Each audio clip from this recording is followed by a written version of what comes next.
Hi friends, welcome back to our channel. எல்லோரும் எப்படி இருக்கீங்க? கண்டிப்பாக நல்லா இருப்பீங்கன்னு நம்புகிறேன். இன்றைக்கி நம்ம சேனலில் எல்லாருக்குமே ரொம்ப யூஸ்ஃபுல்லாக இருக்கக்கூடிய டிப்ஸ் தான் ஷேர் பண்ணியிருக்கேன். ஸோ உங்கள் வீட்லேயும் இந்த மாதிரி வேஸ்ட்டாக யூஸ் பண்ணாத டீ ஃபில்டர் வடிகட்டி இருந்துச்சுன்னா தூக்கி போடாதீங்க. அதை நிறைய விஷயத்துக்கு வந்து நீங்கள் யூஸ் பண்ணிக்கலாம். அது எதுக்குன்னு சொல்லிட்டு வீடியோவை ஸ்கிப் பண்ணாமல் பாருங்கள். அதுக்கு முன்னாடி நீங்கள் இப்போ தான் நம்ம சேனலை ஃபஸ்ட் டைம் பார்க்குறீங்கன்னா இப்போவே சப்ஸ்கிரைப் பண்ணிக்கோங்க. கூட இருக்க பெல் சிம்பிளையும் கிளிக் பண்ணிக்கோங்க. அப்போ தான் நான் போடக்கூடிய வீடியோஸ் உங்களுக்கு நோட்டிஃபிகேஷனாக வந்து சேரும். இப்போ வாங்க வீடியோக்குள்ளே போகலாம். ஃபர்ஸ்ட் டிப் என்னென்னு பார்க்கலாம். இந்த மாதிரி நம்ம பாத்திரத்தில் வந்து டீ வடிகட்டி வச்சுட்டு ஏதாவது நம்ம ஃபில்டர் பண்ணும்போது ஸோ அது வந்து பார்த்திங்கன்னா வலிக்கிட்டு அந்த பாத்திரத்துக்குள்ளேயே போய் விழுந்துடும். இது பிளாஸ்டிக்காக இருந்தாலும் ஸ்டீலாக இருந்தாலும் அது வந்து இந்த மாதிரி நல்லா வளவலன்னு இருக்கிறனால வலிக்கிட்டு உள்ளே போய் விழுந்துடும் இல்லையா?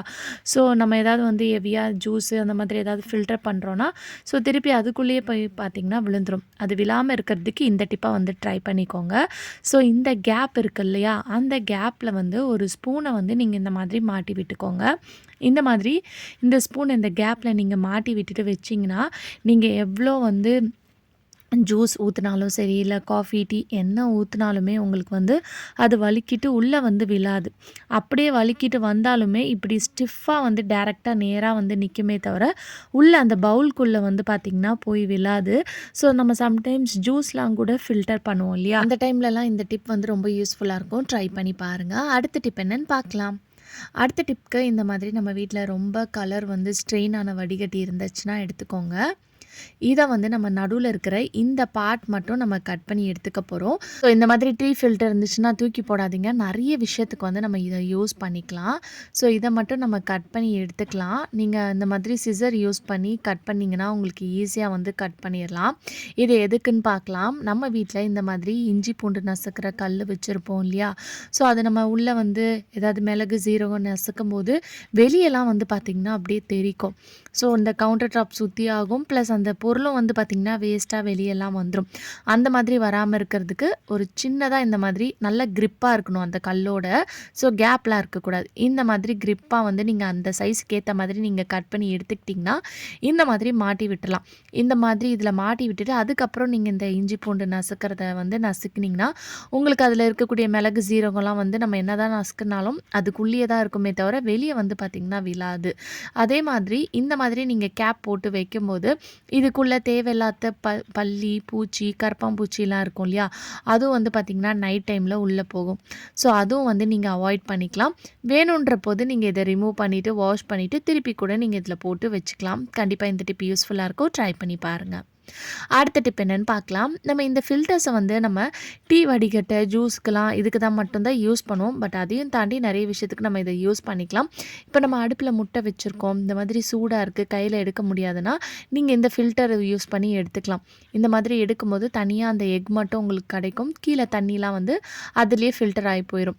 இந்த மாதிரி எடுத்து நீங்கள் இதை வந்து கரண்டியாக கூட நீங்கள் இந்த ஃபில்டரை வந்து நீங்கள் யூஸ் பண்ணிக்கலாம். அதுக்கு மட்டும் இல்லாமல் நம்ம முட்டைன்னு இல்லைங்க, நம்ம உருளைக்கிழங்கு வேக வைப்போம் இல்லை காலிஃப்ளவர் அந்த மாதிரி நிறைய விஷயம் வந்து நம்ம இந்த மாதிரி யூஸ் பண்ணும்போது அதை வந்து நீங்கள் இந்த ஃபில்டர் யூஸ் பண்ணி நீங்கள் எடுத்துக்கலாம். கண்டிப்பாக இந்த டிப் யூஸ்ஃபுல்லாக இருக்கும். ட்ரை பண்ணி பாருங்கள். இந்த டிப் என்னென்னு பார்க்கலாம். நம்ம சிங்கில் வந்து பாத்திரம்லாம் வாஷ் பண்ணும்போது அப்படியே வந்து நம்ம அதில் இருக்கக்கூடிய குப்பைலாம் வந்து பார்த்திங்கன்னா நம்ம சிங்கோட அந்த பைப் லைனில் போய் அடைச்சிக்கும். அதுக்கு வேஸ்ட்டாக இருக்கக்கூடிய இந்த மாதிரி வடிகட்டியை வந்து நீங்கள் போட்டு வச்சிட்டிங்கன்னா நம்ம பாத்திரம் வாஷ் பண்ணும்போது அதில் இருக்கக்கூடிய இந்த மாதிரி சின்ன சின்ன டஸ்ட்லாம் இருந்துச்சுன்னா இந்த ஃபில்டரில் வந்து கலெக்ட் ஆயிரும். இதை வந்து நீங்கள் அப்படியே ஹேண்டிலோடு நம்ம வைக்கிறனால அப்படியே எடுத்து நீங்கள் டஸ்ட்பினில் போட்டுட்டு திருப்பி வந்து நீங்கள் சிங்கில் வச்சுக்கலாம். நீங்கள் ஹேண்டில் வேணும்னா வச்சுக்கலாம். அப்படி இல்லைனா அதை வந்து நீங்கள் கட் பண்ணி கூட எடுத்துக்கலாம். பட் ஹேண்டிலோடு வைக்கும்போது உங்களுக்கு ரொம்ப ஈஸியாக இருக்கும் அதை வைக்கிறதுக்கும் எடுத்து யூஸ் பண்ணுறதுக்கும். மாதிரி நம்ம இதில் ஏதாவது வந்து பாத்திரம் கழுவும் போது தெரியாமல் டஸ்ட்டு விழுந்துட்டா கூட உங்களுக்கு அந்த சிங்கோட பைப் லைனில் போய் அடைக்காமல் இது வந்து பார்த்திங்கன்னா உங்களுக்கு ரொம்ப ஹெல்ப்ஃபுல்லாக இருக்கும். அப்படி இல்லைன்னா இந்த சிங்கோட சைடில் வந்து ஒரு வால்வு கொட்டிட்டு அதில் வந்து நீங்கள் இந்த ஃபில்டரை மாட்டி விட்டுட்டிங்கன்னா கூட நீங்கள் ஏதாவது வந்து பாத்திரத்தில் வந்து நம்ம கழுவும் போது அதில் இருக்கக்கூடிய டஸ்ட்டெல்லாம் இந்த ஃபில்டரில் ஊற்றிட்டிங்கன்னா இந்த ஃபில்டரில் வந்து கலெக்ட் ஆயிரும்.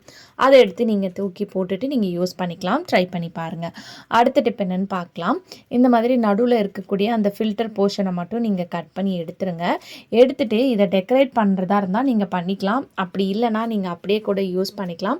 இதை டெக்கரேட் பண்ணுறதுக்கு நான் இங்கே சாட்டன் ரிப்பன் எடுத்திருக்கேன். நீங்கள் சாட்டன் ரிப்பன் இல்லைனா செல்லோ டேப் கலர் கலராக இருக்கும் இல்லையா, அதை கூட நீங்கள் எடுத்துக்கலாம். எடுத்துகிட்டு இதை சுற்றி இந்த மாதிரி ஃபுல்லாக வந்து கவர் பண்ணும்போது கொஞ்சம் பார்க்குறதுக்கு அழகாக இருக்கும். இல்லைனா அதில் நடுவில் இருக்கிற அந்த ஃபில்டர் நம்ம கட் பண்ண இடம் மட்டும் கொஞ்சம் பார்க்குறதுக்கு ஒரு மாதிரி இருக்கும் இல்லையா. ஸோ அதனால் வேணும்னா இதை வந்து இந்த மாதிரி ஒட்டிக்கலாம். அப்படி இல்லைனா நீங்கள் அப்படியே கூட யூஸ் பண்ணிக்கலாம்.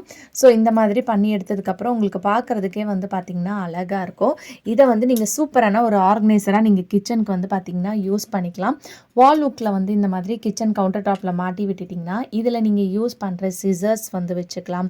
அதுக்கப்புறம் நீங்கள் யூஸ் பண்ணுற கரண்டி, ஜல்லி கரண்டி அந்த மாதிரி பெருசாக இருந்துச்சுன்னா இதை வந்து நீங்கள் ஒரு ஆர்கனைசராக வந்து நீங்கள் யூஸ் பண்ணிக்கலாம். அதே மாதிரி நம்ம கை துடைக்கிற டவல் இருக்கு இல்லையா, கிச்சன் டவலை கூட இந்த மாதிரி வால் ஹுக்கில் மாட்டி வச்சிட்டிங்கன்னா பார்க்குறதுக்கும் உங்களுக்கு அழகாக இருக்கும். நம்ம வந்து கிச்சன் டவலை எங்கேயாவது வச்சுட்டு தேடிட்டே இருப்போம். இந்த மாதிரி வைக்கும்போது ஒரு நீட்டாக ஆர்கனைஸ்டாக இருக்கும். ட்ரை பண்ணி பாருங்கள். அடுத்த டிப் என்னென்னு பார்க்கலாம். இப்போ இந்த ஃபில்டரை வந்து நம்ம நெருப்பு காட்டி லைட்டாக வந்து இதை பெண்ட் பண்ண போகிறோம். ஸோ இந்த இடத்துல லைட்டாக இந்த மாதிரி நெருப்பு காமிச்சிங்கன்னா உங்களுக்கு அழகாக இந்த மாதிரி பெண்ட் ஆயிரும். ஸோ 2 நிமிஷம் மட்டும் இப்படியே நீங்கள் பிடிச்சிட்டே இருந்தீங்கன்னா அந்த ஷேப்புக்கு உங்களுக்கு அந்த ஃபில்டர் வந்து வந்துடும். இது எதுக்குன்னு பார்க்கலாம். இதையும் வந்து சிங்கில் ஓரமாக நீங்கள் வால் ஹுக் அடிச்சுட்டு வால் ஹுக்கை ஸ்டிக் பண்ணிவிட்டு அதில் மாட்டி விட்டுட்டிங்கன்னா நீங்கள் யூஸ் பண்ணுற ஸ்க்ரப்பர்லாம் பாத்திரம் வாஷ் பண்ணதுக்கப்புறம் இதில் போட்டு வச்சிட்டிங்கன்னா உங்களுக்கு அழகாக அதில் இருக்கக்கூடிய தண்ணிலாம் கீழே வந்து அழகாக வடிஞ்சு வந்து சிங்க்லேயே வந்து போயிடும். அப்படி இல்லைனா நீங்கள் இந்த மாதிரி கிச்சனுக்கு மேலே டைல்ஸில் ஆணி அடித்து நீங்கள் அதில் கூட மாட்டிக்கலாம்.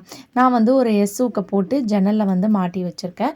இதில் வந்து நீங்கள் யூஸ் பண்ணுற விசில்ஸ்லாம் இருக்கும் இல்லையா, குக்கரோட விசில், அதெல்லாம் கூட நீங்கள் இதில் போட்டு வச்சுக்கலாம். கண்டிப்பாக யூஸ்ஃபுல்லாக இருக்கும். ட்ரை பண்ணி பாருங்கள். அடுத்த டிப் வந்து ஒரு க்ளீனிங் பர்பஸ்க்கு இந்த சொல்யூஷன் வந்து பார்த்திங்கன்னா உங்களுக்கு ரொம்ப ஹெல்ப்ஃபுல்லாக இருக்கும். அதுக்கு ஒரு கப்பில் ஒரு 3லேருந்து 4 ஸ்பூன் அளவுக்கு கோதுமை மாவு எடுத்திருக்கேன். இது கூட வந்து பேக்கிங் சோடா சேர்த்துக்கோங்க. அதுக்கப்புறம் இது கூட வந்து முக்கியமாக சேர்க்கக்கூடிய பொருள் என்னென்னு பார்த்தீங்கன்னா ஈனோ. ஸோ அந்த ஈனோ சேர்க்கும் போது நான் வீடியோ எடுக்க மறந்துட்டேன். ஸோ ஈனோ வந்து சேர்த்துக்கோங்க. இது கூடயே வந்து பார்த்திங்கன்னா டிட்டர்ஜென்ட் பவுடர் வந்து ஒரு 4 ஸ்பூன் அளவுக்கு சேர்த்துருக்கேன். இது அப்படியே உங்களுக்கு வெள்ளையாக இருக்குது அப்படின்னு நினச்சிங்கன்னா இது கூட ஏதாவது கலர்ஸ் வேணால் நீங்கள் சேர்த்துக்கலாம். இதை இந்த மாதிரி நல்லா மிக்ஸ் பண்ணிவிட்டு இதை வந்து ஒரு கண்டெய்னரில் போட்டு நீங்கள் ஸ்டோர் பண்ணி வச்சுக்கலாம். வச்சுக்கிட்டு வேணுன்றப்போது நீங்கள் இதை எடுத்து யூஸ் பண்ணிக்கலாம். இப்போ இதில் லைட்டாக நான் வந்து இந்த எல்லோ கலரில் இருக்கக்கூடிய கேசர் பவுடர் சேர்த்துருக்கேன். ஸோ அதனால் உங்களுக்கு எல்லோ கலரில் வருது. இல்லைனா உங்களுக்கு எந்த அளவுக்கு கலர்ஸ்லாம் வந்து தெரியாது. இப்போ இதை நல்லா மிக்ஸ் பண்ணிக்கோங்க. மிக்ஸ் பண்ணிவிட்டு ஒரு பாட்டிலில், ஸ்ப்ரே பாட்டிலில் இல்லை இந்த மாதிரி நம்ம டிஷ்வாஷ் லிக்விட் வாங்கும்போது கொடுப்பாங்க பாருங்கள், அந்த பாட்டிலில் வந்து ஊற்றி வச்சுக்கோங்க. இதை வந்து உங்கள் கிச்சனில் செய்யக்கூடிய வேலையை வந்து ஈஸியாக முடிச்சிடும். ஏன்னா நம்ம இதில் ஈனோ சேர்த்துருக்கோனால ஈனோ வந்து பார்த்திங்கன்னா உங்களுக்கு க்ளீனிங் பர்பஸ்க்கு ரொம்ப ஹெல்ப்ஃபுல்லாக இருக்கும். நம்ம கேஸ் ஸ்டவ் க்ளீன் பண்ணுறதுக்கு இந்த சொல்யூஷனை லைட்டாக தான் ஸ்ப்ரெட் பண்ணி தூவி விட்டுருக்கேன். லைட்டாக ஸ்க்ரப்பரை வச்சு தேய்ச்சிட்டு வாஷ் பண்ணிங்கன்னா அவ்வளோ க்ளீனாக ஆயிரும். ஈனோ சேர்த்துருக்கோம், பேக்கிங் சோடா சேர்த்துருக்கோம், டிட்டர்ஜென்ட் பவுடர் சேர்த்துருக்கனால உங்களுக்கு நல்லா வந்து க்ளீன் ஆயிரும். ஸோ தொடச்சதுக்கப்புறம் வந்து பாருங்கள் கேஸ் ஸ்டவ் எந்த அளவுக்கு க்ளீனாக இருக்குதுன்னு சொல்லிட்டு. ஈனோ வந்து எப்போவுமே வந்து க்ளீனிங் பர்பஸ்க்கு ரொம்ப ஹெல்ப்ஃபுல்லாக இருக்கும். அது மட்டும் இல்லாமல் இதை நீங்கள் சிங்க்குக்கும் வந்து பார்த்திங்கன்னா நீங்கள் க்ளீன் பண்ணிக்கலாம். ஸோ இந்த சொல்யூஷன் நம்ம கடையிலேருந்து கெமிக்கல் கொடுத்து வாங்கினோன்னா சம்டைம்ஸ் சில பேருக்கு அலர்ஜி ஆகும், ஒத்துக்காது. ஸோ வீட்லேயே இருக்கக்கூடிய பொருளை வச்சு நம்மளே வந்து பார்த்திங்கன்னா இந்த மாதிரி நீங்கள் சொல்யூஷன் வந்து ப்ரிப்பேர் பண்ணிக்கலாம். இது உங்களுக்கு ரொம்ப ஹெல்ப்ஃபுல்லாக இருக்கும். சிங்கில் லைட்டாக அதை வந்து ஸ்ப்ரெட் பண்ணிவிட்டு இந்த மாதிரி நான் ப்ரஷ் பண்ணிவிட்டு உங்களுக்கு வாஷ் பண்ணிவிட்டு காட்டுறேன் பாருங்கள், நல்லா பளிச்சுன்னு இருக்கும். ஸோ இதை நீங்கள் பவுடராக ரெடி பண்ணி ஒரு கண்டெய்னரில் போட்டு ஸ்டோர் பண்ணி வச்சிட்டிங்கன்னா வேணுன்றப்போது தண்ணி மிக்ஸ் பண்ணி ஒரு ஸ்ப்ரே பாட்டிலில் ஊற்றி நீங்கள் இந்த சொல்யூஷனை வந்து உங்கள் கிச்சன் கவுண்டர் டாப் க்ளீன் பண்ணுறதுக்கு, சிங்க் க்ளீன் பண்ண, கேஸ் ஸ்டவ் க்ளீன் பண்ண, என் பாத்ரூம் டைல்ஸை க்ளீன் பண்ணுறதுக்கு கூட நீங்கள் இதை யூஸ் பண்ணிக்கலாம். கண்டிப்பாக இந்த டிப் யூஸ்ஃபுல்லாக இருக்கும். ட்ரை பண்ணி பாருங்கள். ஓகே ஃப்ரெண்ட்ஸ், இன்றைக்கி வீடியோவில் நான் ஷேர் பண்ணி இந்த டிப்லேருந்து ஏதாவது ஒரு டிப் கண்டிப்பாக உங்களுக்கு யூஸ்ஃபுல்லாக இருக்கும்னு நினைக்கிறேன். அப்படி யூஸ்ஃபுல்லாக இருந்துச்சுன்னா மறக்காமல் நம்ம சேனலை லைக் பண்ணுங்கள், ஷேர் பண்ணுங்கள், கமெண்ட் பண்ணுங்கள், சப்ஸ்கிரைப் பண்ணிக்கோங்க. தேங்க்யூ ஃபார் வாட்சிங்.